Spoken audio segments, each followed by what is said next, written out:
नाहरगढ़, जिसके पीछे एक नहर की कहानी है और बने इस अद्भुत महल की, जो बन नहीं पा रहा था। क्या किया था नहर ने ऐसा, और जब बनकर तैयार हुआ तो 9 अपार्टमेंट बने, बिल्कुल एक जैसे। क्यों? इन्हीं कमरों के नीचे तहखाने बनाए गए, जो सामान रखने के लिए नहीं, कुछ और काम करते थे। क्या इस महल के सामने एक बहुत बड़ी बावड़ी बनाई गई, जिसका उपयोग पानी के लिए नहीं, किसी और चीज के लिए होता था? क्या सबका पता लगाएंगे इस व्लॉग में। पहले एक गेट पड़ा, वहाँ पे आपकी टिकट कटेगी। इसकी 20 रुपए की टिकट कटी हमारी यहाँ की। फिर ये एक पार्किंग एरिया आ जाता है। ये दीवार चल रही है नाहरगढ़ फोर्ट की, और यहीं से हम अंदर चलेंगे। वहाँ से टिकट कटती है। टिकट अपनी 50 रुपए, विद्यार्थी की 20 रुपए। चलिए इसमें चलते हैं, ताड़ी गेट के अंदर से। ये ताड़ी गेट है शुरू। ये लकड़ी जो होती थी ना, साल की लकड़ी, सांगवान जिसे बेहतर नाम से जानते हैं, इसमें दीवंक नहीं लगती। और ये जो किला है 9:30 PM तक खुला रहता है रात के। धीरे धीरे चलते हैं, इस किले का इतिहास बताते हैं। तो दोस्तों, जैसे ही गेट से प्रवेश करते हैं तो आपको यहाँ पे शिव मंदिर दिखाई देगा। इस शिव मंदिर के अंदर जब आप भोलेनाथ की जलहरी देखेंगे तो आपको ये पूर्वी मुखी नजर आएगी। और हम अक्सर मंदिरों में देखते हैं कि ये जलहरी उत्तर मुखी बनाई जाती है, यानी नॉर्थ डायरेक्शन में बनाई जाती है। तो फिर क्या कारण था इसका कि पूर्व मुखी में बना दिया? तो इसमें ज्योतिषों का बहुत बड़ा हाथ था, बहुत बड़ी विधुरता थी। उन्होंने बताया है कि शिवजी के 3 नेत्र होते हैं, और जो तीसरा नेत्र होता है, अगर वो खुल जाए तो सब भस्म हो जाएगा। और तीसरे नेत्र को सूर्य भगवान का रूप माना गया है। इसीलिए जयपुर के अंदर इस किले में सूर्य भगवान जब उगेंगे तो उनके सामने शंकर भगवान को बैठा दिया, कि ताकि जयपुर में वो शांत रहे। इस तरह की ज्योतिष इस पूरे किले में आपको देखने की मिलेगी। और इस ज्योतिष का महत्व यही होता था कि जो भी नकारात्मक ऊर्जा है वो यहाँ से दूर हो जाए। और आज हम जिस किले की तरफ बढ़ रहे हैं, नाहरगढ़, इसके बनने के पीछे बहुत बड़ी कहानी है। एक नहीं 2, एक रानी की 9 सहेलियों की, और दूसरी एक शासक, राठौड़ शासक। दोस्तों, यहाँ तक पहुँचने के लिए आपको तकरीबन 500 मीटर गेट से चलना पड़ेगा। और ये जो इस साइड में देख रहे हैं आप, ये एक होटल बन चुका है अंदर। और जो मेन चीज देखने लायक है वो ये भवन है, जिसे माधवेंद्र भवन बोला जाता है। लेकिन उससे पहले कहानी सुनाऊंगा इधर चलते हुए। अपन चल रहे हैं विशाल टाके की तरफ। इस किले का निर्माण 1726 में जयगढ़ हुआ, और इस किले का निर्माण 8 साल बाद 1734 में सवाई राजा जयसिंह द्वितीय ने ही कराया था। तो शुरुआत करते हैं एक कहानी से, उदयपुर की रानी की 9 सहेलियों की कहानी से। ये महल प्रारंभ में उन्हीं के लिए बनाया गया। आखिर क्यों? तो ढूंढाड़ प्रदेश के राजा यानी जयपुर के राजा मेवाड़ यानी उदयपुर की रानी से शादी करना चाहते थे। लेकिन उदयपुर की रानी की एक शर्त थी। उन्होंने बोला कि मैं मेवाड़ से हूँ, ये जन्नत कहा जाता है, झीलों की नगरी, और आप ढूंढाड़ से हैं जहाँ बहुत गर्मी पड़ती है। कैसे रह पाऊंगी मैं वहाँ पर? मेरी एक शर्त है, अगर मेरी 9 सहेलियां वहां पर 1 साल तक रुक गई तो मैं आपके साथ विवाह कर लूंगी। तो राजा के लिए बहुत बड़ा चैलेंज था रानी की ये शर्त स्वीकार करने का, क्योंकि झीलों की नगरी से सहेलियां आ रही थी। तो सबसे पहले उन्होंने उन 9 सहेलियों के लिए इस जगह बावड़ी का निर्माण कराया, जिसे उस समय स्विमिंग पूल बोला जाता था। बरसात का पानी इसमें आज भी इकट्ठा होता है, और उस समय 9 सहेलियां इसमें स्विमिंग किया करती थी दिन भर, और थक हार के सो जाया करती थी। लेकिन यहाँ की लोकल लड़कियां भी आया करती थी, और वो भी इसमें छपाक छपाक करती थी। तब एक अजीब सा कंपटीशन चलने लग गया था मेवाड़ की 9 सहेलियों के बीच में और ढूंढाड़ प्रदेश की महिलाओं के बीच में। और धीरे धीरे 1 साल में से कुछ समय बीतने लगा। काफी समय तक चला ये। 1857 में एक सबसे बड़ी चीज यहाँ पर हुई। क्रांति के बाद जो ब्रिटिश के रेजिमेंट थे, उनके जो परिवार थे, पत्नी बच्चे, उन सबको यहाँ शरण दी थी, क्योंकि उस समय बहुत तगड़ा विद्रोह हो गया था, हर तरफ कत्लेआम था। तो वो इसी किले, नाहरगढ़ के किले में रहे थे। और यहाँ पे आप देखेंगे तो एक और बावड़ी है, और इसमें स्टिल पानी आ रहा है। तो डेफिनेटली या तो ये भरा जा रहा है किसी सोत्र के जरिए, वरना अगर नेचुरली बारिश होगी तो इसी कुंड में आएगा। तो इस कुंड में भरने के बाद बावड़ी में जाएगा, जो उस समय का स्विमिंग पूल था। पूरे बरसात का पानी इसी से आता है। इसमें आप पाइप की फिटिंग देखेंगे, क्योंकि अब ये RTDC होटल बन चुका है। इसका कुछ हिस्सा प्राइवेट होटल में चेंज हो चुका है, और उसी से शायद इसको भरा भी जा रहा है, और फिर इससे आगे चला जाता है। तो 1868 में राजा राम सिंह ने इसका विस्तार कराया। फिर उसके बाद 1883 में से लेकर 1892 के बीच में उदयपुर की इन 9 सहेलियों के लिए यहाँ पर एक महल बनाया गया, जिसका नाम रखा गया माधवेंद्र भवन। तो यानी 9 साल में जो आज भवन में आपको दिखाने जा रहा हूँ वो बना। अब माधवेंद्र भवन बनवाया किसने था, ये सबसे बड़ा सवाल। जैसे नाम इंडिकेट करता है माधवेंद्र भवन, तो राजा माधव सिंह थे उस समय। आपको एक चीज और बता दूं, जयपुर ने तो फिर भी संधि कर ली थी मुगलों के साथ, लेकिन मेवाड़ नहीं झुका था, उसने कभी संधि नहीं की। हाँ जी, तो आपको मैं एक चीज दिखाता हूँ जो आपको ये सोचेगी कि आखिर ये है क्या। आप देखो, एक सतह उठा के प्रॉपर और फिर बनाया गया। क्या रीजन था, नीचे पत्थर और ये ऊपर। तो आपको इस रीजन का सबसे बड़ा कारण बताता हूँ, एक ऐसी टेक्नोलॉजी जो नीचे के कमरों को सर्दियों के लिए बनाई गई थी। इधर ये नीचे जगह छोड़ी गई है, तहखाने हैं नीचे बहुत बड़े बड़े, पूरे इस महल के नीचे पूरे तहखाने हैं। ऐसे ही हर कमरे के नीचे, हर डिपार्टमेंट के नीचे जो ऐसे तहखाने बनाए। तहखानों में जाने के रास्ते भी थे, एक देखो वो चिमनी, एक उधर वो भी है सेम। तो अब मैं आगे चलता हूँ, आ जाइए। जब इस महल में सर्दी आती तो नीचे लकड़ियाँ जलती थी। लकड़ियाँ जलने से क्या होता था कि ये नीचे गर्म रहता था, और गर्म रहने से ये हिस्सा जो है सर्दियों में रहने लायक बन गया। और इसके ऊपर जो बनाए गए कमरे वो समर पैलेस थे, यानी गर्मियों में रहने के।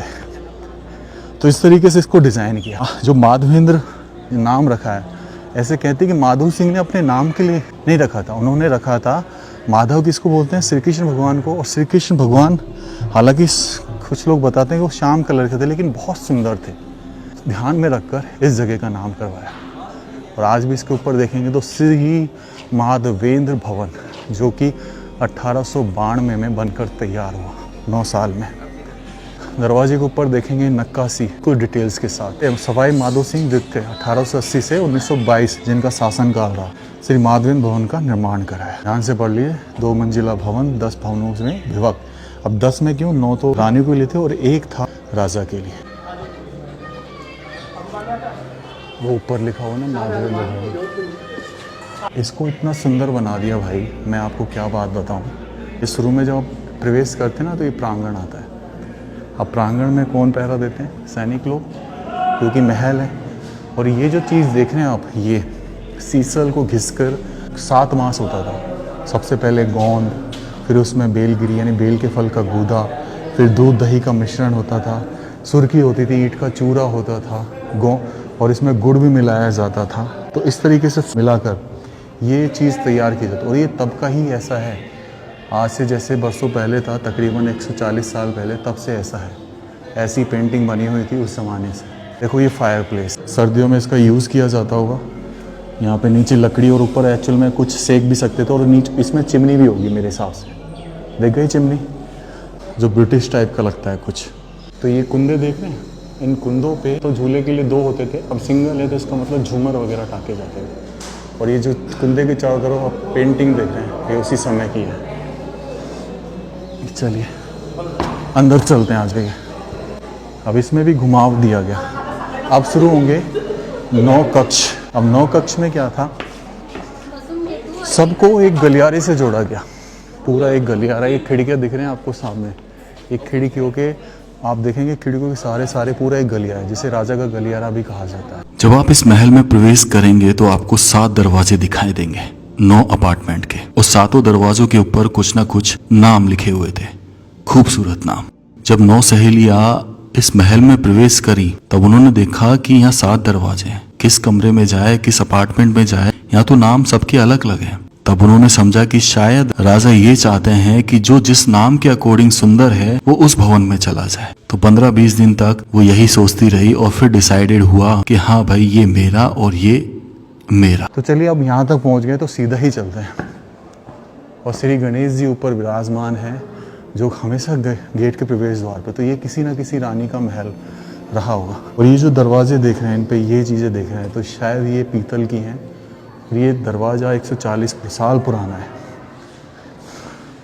सारे अपार्टमेंट एक ही तरीके से बने, लेकिन सब पर चित्रता, पेंटिंग अलग अलग, कलर अलग अलग। प्रारंभ में जो दरवाजा पड़ता है उसमें हर सहेली के लिए एक सेवादार भी था, जो उनकी सेवा में हमेशा तत्पर रहता था। हर अपार्टमेंट में एक ड्रेसिंग रूम बनाया गया, जहाँ विभिन्न प्रकार की ड्रेसेस थी, एक रसोई घर था और एक मेकअप रूम। पीछे खिड़कियां थी जिनसे वो पूरे जयपुर शहर को देखा करती थी।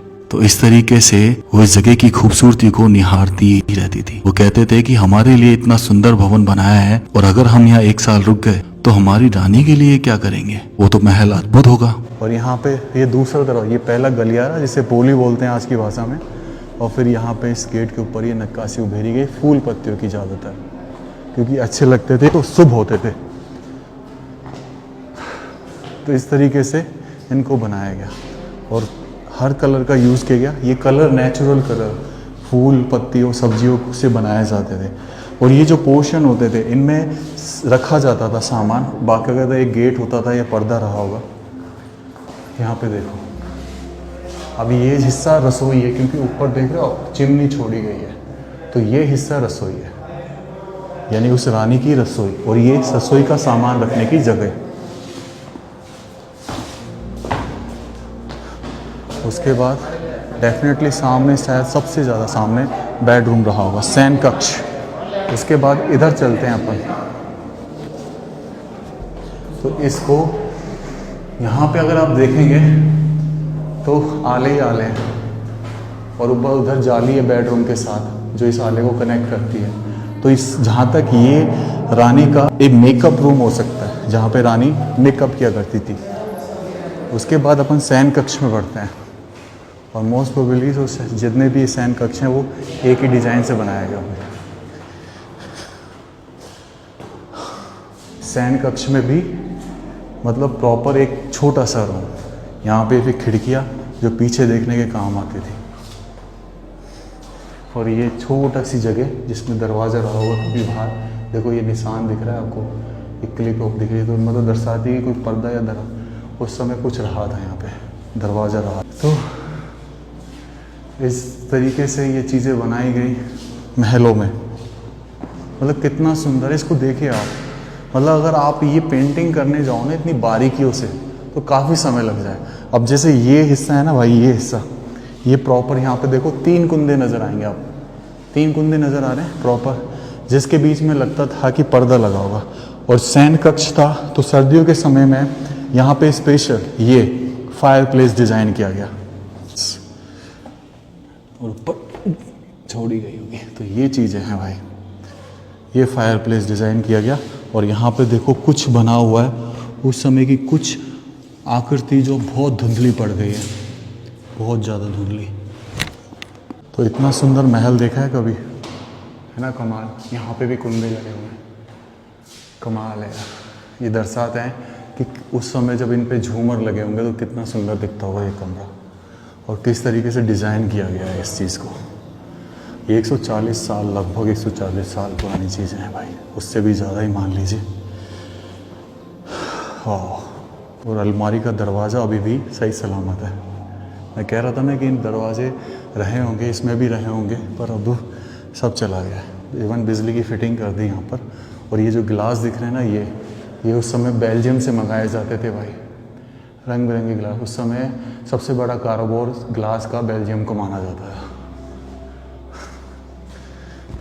तो ये था भाई उस समय, वाह, प्रॉपर। अभी भी कुछ मतलब गेट बचे हुए हैं, ऐसी बात है ये। हालांकि बहुत सुंदर महल। तो ये प्रांगण में ये बारिश का पानी इन छेदों से निकल के उस कुंडे या बावड़ी तक पहुंचता था जो मैंने आपको दिखाई। तो चलिए अब राजा के गलियारे में चलते हैं। यहाँ से मतलब ऐसे सेपरेट किया गया ताकि इन महिलाओं को भी ना पता चले कि राजा यहाँ अपने कक्ष से किसके गए हैं, क्योंकि लड़ाई हो जाएगी भाई। आज उस पत्नी के साथ है तो भाई धूम चलेगा, मेरे पास नहीं है। तो चलिए आ जाइए। तो राजा ने दिमाग लगा के कहा कि भाई गलियारा बनाना ताकि पता ना चले कि मैं किस पत्नी के पास जा रहा हूँ। सेम टू सेम राजा मानसिंह की तरह। ओके चलिए। मतलब उस समय देखो नाली जो एग्जिट होता था कैसे बनाया जाता पानी का। हाँ जी, राजा गलियारा दिखा दो, पहले इस जगह को और देख लेते हैं।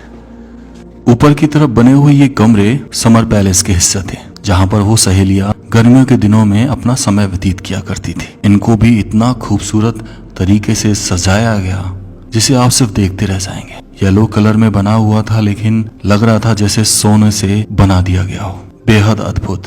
उनके लिए हर तरह की व्यवस्था राजा साहब ने कराई थी। इतनी सुंदर बना दी भाई, जन्नत से आ रहे हैं। उदयपुर को आज वेनिस ऑफ ईस्ट कहा जाता है। वेनिस सबसे खूबसूरत कंट्री, वो वेस्टर्न का है, अपन ईस्टर्न में आते हैं, तो ईस्ट का सबसे ज़्यादा खूबसूरत जगह मानी जाती है वो उदयपुर, इसलिए उसका नाम रख दिया वेनिस ऑफ ईस्ट। ये छेद देख रहे हो दिनेश, तू बता सकते हैं छेद किस लिए यूज़ में किए जाते थे? बताओ। कुछ ना कुछ इनका उपयोग तो रहा होगा। इन पे भी वैसे छज्जे पे भी ना पेंटिंग कराई तो गई थी, लेकिन ये देखो बारिश की वजह से धूमिल हो गई।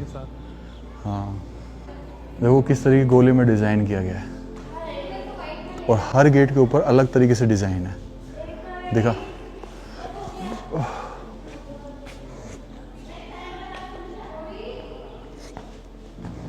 आजा। तो हम नीचे से ऊपर आए एक जगह को देखने के लिए। अब राजा साहब के गलियारे में प्रवेश करते हैं। ये देखो खुफिया गलियारा, यहाँ दरवाज़ा लगा रहता होगा, सारे दरवाजे बंद। अब जिस तरफ राजा साहब को पता रहता होगा इतने नंबर में वो रानी रहती है, तो चलो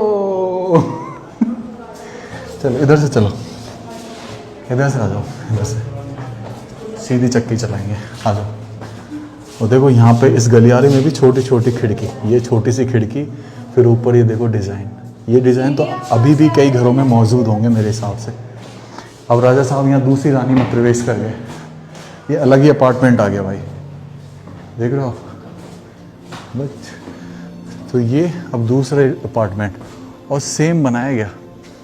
ऊपर ही छतरी लग रही ना, तो जहाँ तक मोस्ट प्रोबेबली जो अपार्टमेंट था ये ऊपर का, ये समर पैलेस था, लेकिन एक इस साइड में राजा का भी हुआ करता था। बस हर कमरे को अलग भित्ति चित्रों से दर्शाया गया। इस तरीके से आप आ सकते हैं। चलिए अभी इधर चलते हैं थोड़ा सा। वही देखो छोटी सी कोठड़ी जिसका एक दरवाज़ा बचा हुआ है, जिसमें अपना धन वगैरह रखते थे वो लोग। अब हालांकि इसको पेंट किया जा रहा है। आजा आगे चलते हैं, आजा।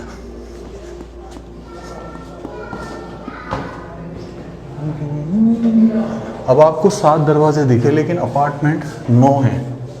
9 रानियाँ रहती थी इसमें। दरवाजे 7 हैं, अपार्टमेंट 9 हैं, और एक अपार्टमेंट राजा साहब का है। तो टोटल 10 अपार्टमेंट है जो कहीं ना कहीं अभी अपन जो घूम रहे हैं ना ऊपर, ये हिस्सा है समर पैलेस का। आवाज़, और सब एक जैसे बनाए गए, सब एक जैसे। अब जैसे ये भी देखो, और सबके ऊपर एक छतरी, ये दर्शाती थी कि इस जगह पर रानी रहती हैं। आ जाइए।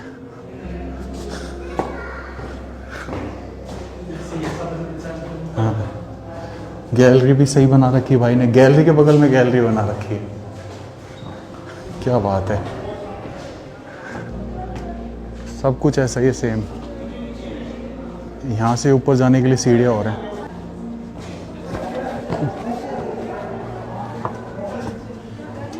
छोटी कितनी, एक बार में एक आदमी जा सके बस।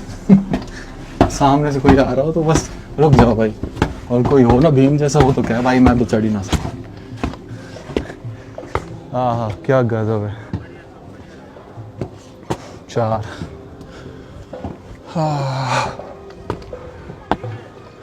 वो सारे 9 अपार्टमेंट अलग अलग दिखाई देते हैं। जब आप इस किले के या महल के ऊपर की तरफ जाते हैं, 4 4 8 और 3 11 11 बड़ी छतरियाँ, 3 3 6 2 8 और 8 छोटी छतरियाँ, पूरा लेगा अल्ट्रा वाइड में।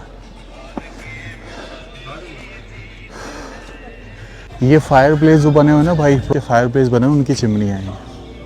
जयपुर बसा हुआ है ना, उसका व्यू यहाँ से देखा जाता है। यहीं से आपको जयपुर का नज़ारा भी दिखाई देता है, बिल्कुल क्लियर। जहाँ तक देखेंगे सिर्फ आबादी ही आबादी। उधर आओ, उधर से देखेंगे, आजा।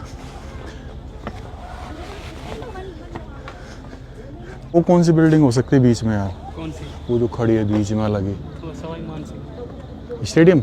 नहीं, हॉस्पिटल। अच्छा यार, ये तो जनता तो यार तगड़ी बसी पड़ी है जो है बे। जहाँ दूर दूर तक तो देख रहा है घर ही घर है, वो तो पॉल्यूशन आ गया, नहीं दिखाई नहीं दे रहा, नहीं तो दिखते ही रहे हैं। अब ये सारा ट्रेन है, ये तो ये हाँ अब देखो भाई इस किले की भी ट्रेल बनी हुई है, ट्रेल दिख रही है आपको, ये ट्रेल बनी हुई है जो इस किले के चारों तरफ है, इस पहाड़ी पे चारों तरफ है। और आगे जब जाते हो ना आप इधर से, जब आगे जाते हो RTDC होटल बना दिया गया उसको, वहाँ पे वो सामने दिखा देने।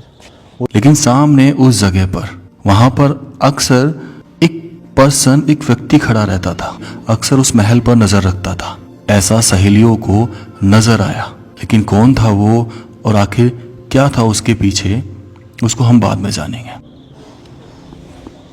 तो यहाँ पे ये होटल 9:30 तो है ही रात के, और भी लंबा ही खुला रहता है 11 बजे तक। बाकी क्योंकि एक बार जो एंटर कर गया 9, 9:15 तो लेट ही निकलेगा। तो अभी हम जो अपार्टमेंट है इसमें 9 अपार्टमेंट है, कैसे बनाए गए, एक सिमेट्री के साथ 3 अपार्टमेंट सामने, 3 इधर 3 इधर, तो ये टोटल 9 अपार्टमेंट हो गए। सब तीनों के तीनों एक तरीके से, लेकिन सिर्फ फ़र्क था तो कलर का फ़र्क किया, और जो थोड़ा सा उन्होंने पेंटिंग में फ़र्क किया वो था। और ये जयपुर इतना बड़ा हो चुका है भाई। तो थोड़ा सा आगे चलते हैं, इसी महल की छत पर घूमते घूमते तो आपको दिखाई देगा एक बड़ा सा मैदान, एक स्टेडियम जिसका नाम चौगान स्टेडियम है। अब जब सहेलियां कुछ समय के लिए बोर होने लगी तब उन्होंने राजा से शिकायत की थी कि अब मन नहीं लग रहा। तब राजा ने यहीं से उनके मनोरंजन के लिए एक स्टेडियम बनाया जिसका नाम आज चौगान है, और वहां पर 9 राज्यों के राजाओं को बुलाया, छोटे बड़े राजाओं को। 9 टीमें बनाई पोलो की। जब वो मैच चलता था तो वो इस जगह से क्लियर दिखाई देता था, तो उसका आनंद वो सहेलियां लेने लगी और समय और बीतने लगा। क्या वाकई में वो 1 साल पूरा कर पाएंगे यहाँ पर?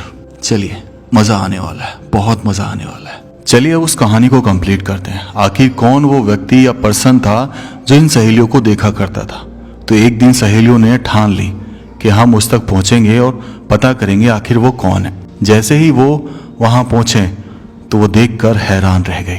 वहां पर स्वयं मेवाड़ की राजकुमारी खड़ी हुई थी। तो मेवाड़ की राजकुमारी ने सहेलियों से बोला कि मैंने तुम्हें यहाँ भेजा था राजा को हराने के लिए, लेकिन 11 महीने और कुछ दिन बीत गए हैं, तुम राजा को हरा नहीं पाई और ना ही मुझ तक कोई सूचना भेजी। मुझे आना ही पड़ा ये देखने के लिए कि आखिर तुम रह कैसे रही हो।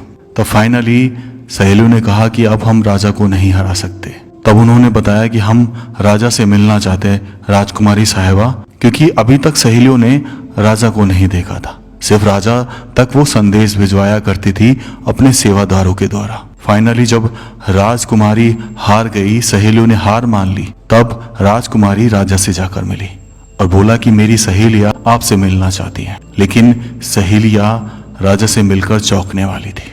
जब वो 12 महीने इस महीने में रह रही थी, खाना बनाने के लिए एक बावर्ची आया करता था, एक हलवाई, जिससे वो अक्सर लड़ा करती थी ताकि किसी तरीके से वो भाग जाए और यहाँ पर सहेलियां बोल दें कि राजा साहब आप हमें खुश नहीं रख पाए।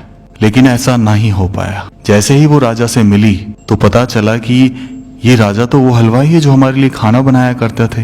तब वो बेहोश हो गई और होश में आने के बाद उन्होंने रानी से कहा कि अब हम यहाँ से नहीं जाएंगे, हम या तो इस महान राजा की रानी बनकर रहेंगे या सेवादार, कुछ भी करिए पर हम यहाँ से नहीं जाएंगे। तब राजकुमारी ने राजा से ये चिंता जताई। तो राजा ने कहा कि जब ये यहाँ रहती थी तो मैंने अपनी बेटियां मानता था, मैं इन सब का कन्यादान करूंगा। तो जो 9 पोलो टीमें बनाई थी उनके राजाओं से उनकी एक एक करके शादी करा दी गई। आज भी शायद उनके परिवार इस ढूंढाड़ प्रदेश में यहीं कहीं हो। लेकिन मैंने आपको एक कहानी और बताई थी, बताया था कि असली कहानी ये नहीं सहेलियों की, असली कहानी कुछ और थी। एक शासक, इस महल से पहले इस किले का नाम सुदर्शनगढ़ हुआ करता था, जहाँ पर बताते थे कि एक राठौड़ शासक रहा करते थे जिनका नाम था नाहर सिंह। जब इस जगह पर उस किले को तोड़कर महल बनाया जाने लगा तब बहुत समस्या आने लगी। तब राजा को किसी ने बताया कि यहाँ पर एक प्रेत आत्मा है जो ये नहीं चाहती कि ये महल बने। तब पूजा अर्चना की गई और पता चला कि वो प्रेत आत्मा नाहर सिंह की थी और उनसे विनती की कि प्रभु हमें ये महल बनाने दीजिए, इस जगह का नाम हम आपके नाम पर रखेंगे। तब जाके इस जगह का नाम नाहरगढ़ पड़ा। कहानी सुना रहा था ना नाहर सिंह भौमिया जी की, जो एक राठौड़ शासक थे। राठौड़ बेसिकली जोधपुर से आते हैं। वो रहा करते थे इस भवन के बनने से पहले। अब देखो ये नीचे तय खाने में लकड़ी जलाने का रास्ता भी होगा जाने का, ऐसी बात नहीं, पर वो बंद कर देते हैं ना रास्ता। ये तो दुनिया घुसती है। अब ये देखो इसी जगह से रास्ता होता है नीचे जाने का। तो इसके पीछे जस्ट आपको मंदिर दिखाई देगा। और आज भी ये यहाँ पर पुजारी जी बैठते हैं इस मंदिर के आगे। और रीज़न ये है, आज भी कहा जाता है कि जो मोहम्मिया जी हैं उन पुजारी जी के अंदर आते हैं और वो लोगों की समस्याओं का समाधान करते हैं। अरे नहीं खाते नहीं है भाई। नरसिंह टेम्पल, तो ये है भाई वो स्थान। ये मंदिर है छोटा सा जो इस बुर्ज पे बनाया है।